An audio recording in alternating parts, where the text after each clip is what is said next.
Remember way back to like last month, early September? Those were the days when the Great Depression was a black and white memory, not a regular op-ed column about next year's economy. Back in those good old days, John McCain was doing his darndest to make this an election about war and foreign policy. Well, after 7 weeks of not achieving that, lurching and struggling to campaign instead on the bad economy, McCain is trying to turn 2008 now back into a national security election. Here he is in Pennsylvania today. My friends, we're winning in Iraq. We'll win in Afghanistan, thanks to the brave young Americans who are serving, who want to win. You know, just the other day, Senator Biden warned that, in his words, he said, mark my words, Senator Obama would be tested with an international crisis. My friends, I've been tested. Senator Obama hasn't. Sarah Palin got in on the same action today, interrupting Senator McCain in an interview with CNBC's Maria Bartiromo.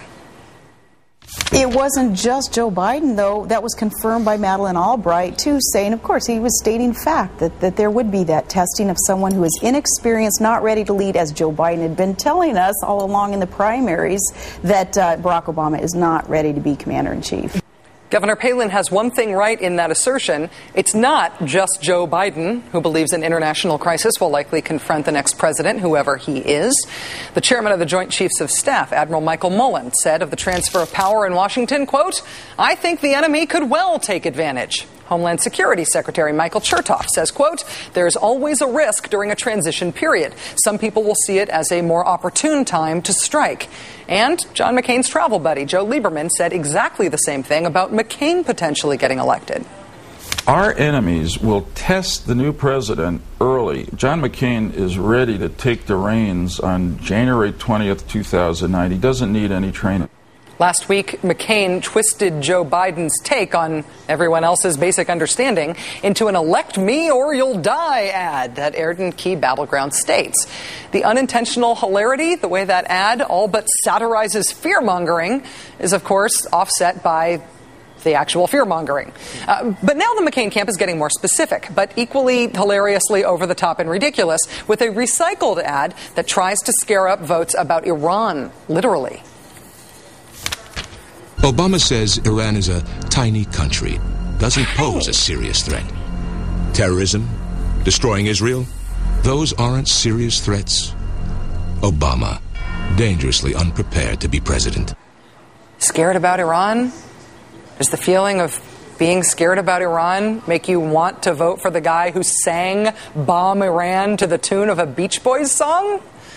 Joining us now is former Secretary of State Madeleine Albright. She is currently serving as a top advisor for Barack Obama in a working group on national security. She's also the author of the book, Memo to the President, How We Can Restore America's Reputation and Leadership. Madam Secretary, thank you very much for being on the show tonight. Great to be with you, Rachel. Thank you so much for asking me.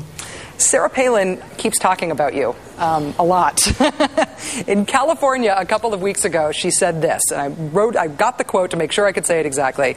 She said, quote, I'm reading on my Starbucks mocha cup, okay? The quote of the day, it was Madeleine Albright. She said, there's a place in hell reserved for women who don't support other women, end quote. Now, actually, you said, and so did the cup, there's a place in hell reserved for women who don't help other women. She was misquoting you there. Now she's quoting you again, saying that you think Barack Obama is inexperienced and not ready to lead. I figured we should give you a chance here to respond to her.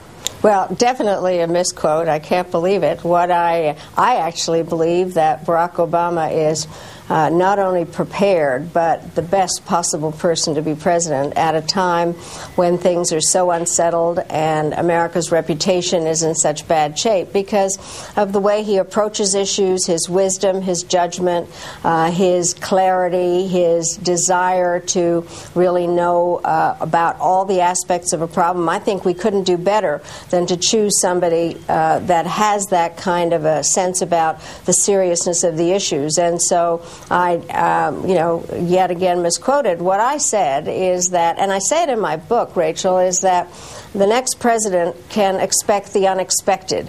There's a huge agenda of expected issues of how to fight terrorism and deal with nuclear proliferation and the negative aspects of globalization and energy and environment and the global financial crisis. But I can assure everybody from my own experience to expect the unexpected. That's what I said.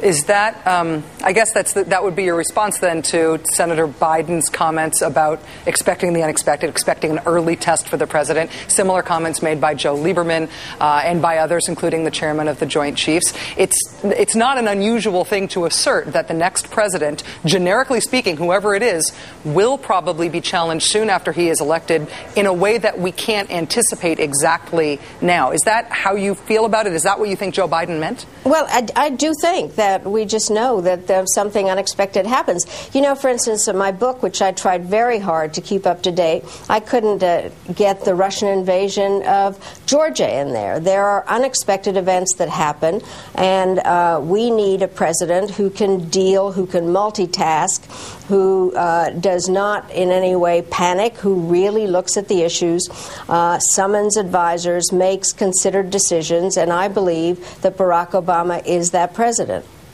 The ACLU has put out essentially a guide for the next president for the first day, the first 100 days, and the first year of the next presidency. They are suggesting that the next president issue an executive order unequivocally banning torture as well as extraordinary rendition and ordering the closure of Guantanamo essentially immediately. What are your thoughts on the feasibility of those proposals?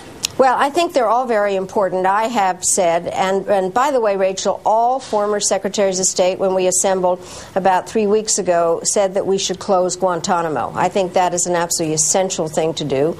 I think it's very important to ban torture and to have policies that reflect America's values and get back to who we really are. So I hope that this is very clear. Senator Obama has spoken on all these issues about closing Guantanamo and about the issue of banning torture and renditions, and I think that it's very important to move in that direction. What I think is difficult, and I have made this point, I don't think we should do kind of the 100-day thing on the next president because there's so much that has to happen. I think it's going to take more than 100 days or 1,000 days to undo some of the issues that have brought us such problems in the last 8 years. So what I think is going to be important is to really support the president. I hope very much that it's Barack Obama, and to be able to move ahead to restore America's authority and our standing in the world so that we can fulfill what is important for the American people. Former Secretary of State Madeleine Albright. Her new book is called Memo to the President, How We Can Restore America's Reputation and Leadership. Madam Secretary, it's a real pleasure and a real honor to have you on the show. Thank you for joining us. Good to be with you, Rachel. Thank you.